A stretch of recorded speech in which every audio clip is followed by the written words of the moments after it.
Port-au-Prince, Haiti. One of the deadliest earthquakes in world history strikes. It's a 7.0. In seconds, tens of thousands of buildings collapse. Estimates range between 100 and 300,000 people are killed. 1 year later, an immensely more powerful quake strikes Japan. It's a 9.1. And while the tsunami caused widespread damage and death, the country fared remarkably well against the quake.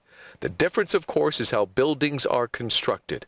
Case in point, in Port-au-Prince, as the city lay in ruins, the U.S. Embassy received minimal damage. I can tell you with absolute certainty that there will be a big earthquake on the San Andreas Fault. We are not stopping plate tectonics.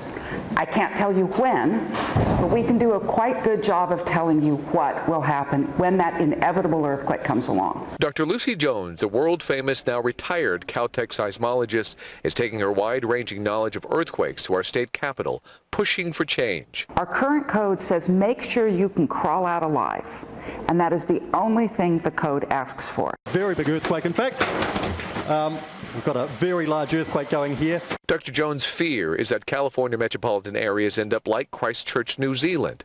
In 2011, a 6.2 quake struck. It wasn't one of the world's biggest. 185 people were killed, but the damage brought the city to its knees. Christchurch, New Zealand has buildings like ours that have been built under the same code, the same sort of approaches, and they had their design earthquake, what the code says they should build to, in 2011. The code did what it was supposed to. Nobody died in a modern building.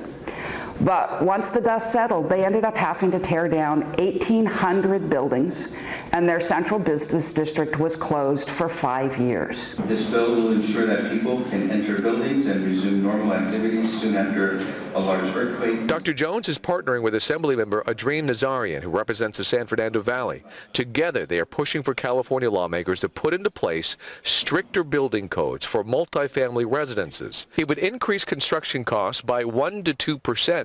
But it would mean buildings, in addition to lives, would be saved. It might be seen a bit as a surprise for certain industries who are trying to cost contain, but the reality is it's a very small incremental increase for great benefits and preemptions in the future. Imagine what's going to happen when all of that dense construction that's been going in, all of those new condos in high-rises, don't kill anybody, but can't be used.